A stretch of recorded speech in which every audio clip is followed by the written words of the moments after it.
from a crackpot this morning. Yeah, I am early, as you can see.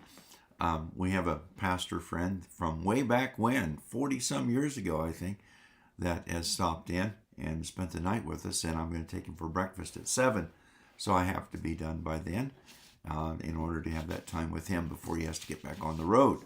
You know, he was at Jetmar when I was in Kansas, and we have a lot of common life together. And then he and his wife have been in Scotts Bluff for almost that many years.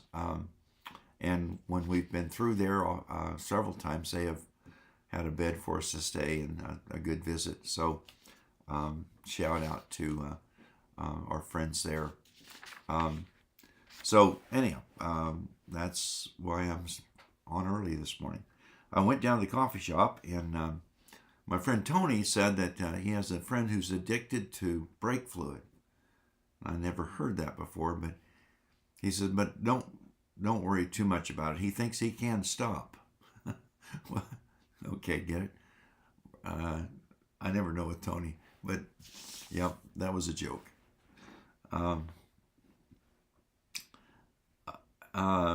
Here you go.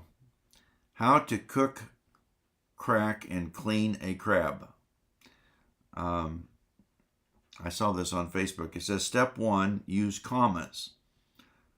With commas, you have a culinary adventure, and without, you're going to jail. Okay, let's try the commas. How to cook, comma, crack and clean a crab, period. Yeah, that's a culinary adventure. Whatever. So today is going to be a special day in that we're celebrating the life of a godly woman who lived to 95 years old, died on her birthday. Her name was one of those senior moments. Betty Sergoon. Betty and Al Sergoon have been foundational to the church here for years and years. She's been in the rest home for the last number of years.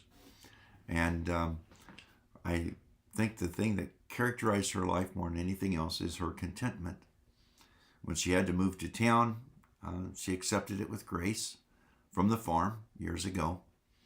When she moved from the house that she was in when we moved here to Riverview, she received that with grace and enjoyed Riverview.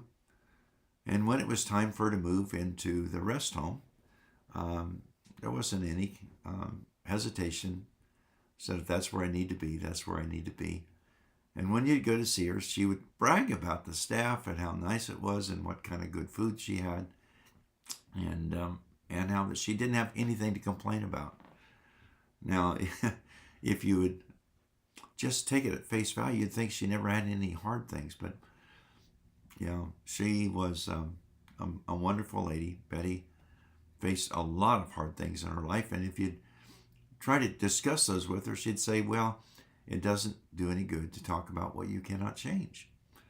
And so a verse came to mind when I thought of Betty, and it's 1 Timothy chapter 6, verse 6. It says, now godliness with contentment is great gain, for we brought nothing into this world, and it's certain we can take nothing out.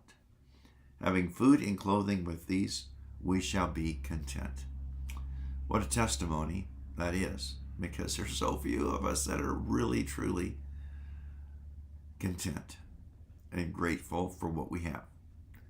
But she definitely displayed that, and that should be, that should be an aspiration. And how do we get contentment? I think we get contentment through choosing to be grateful, giving thanks in all things, for this is the will of God concerning you. I pray that her example would rub off on me more, and that I would have a testimony of contentment. And I believe that that is indeed a characteristic of godliness. Well, Betty's service is this morning at 10:30 here at the church. And if you can, I invite you to come and share that time with us. It's going to be short, as requested by her and the family. And but I'm praying that it will be sweet and be a good time. Well, have a good day. Terry, good to see you on this morning. I hope you and your crew are feeling better. We've been praying for you.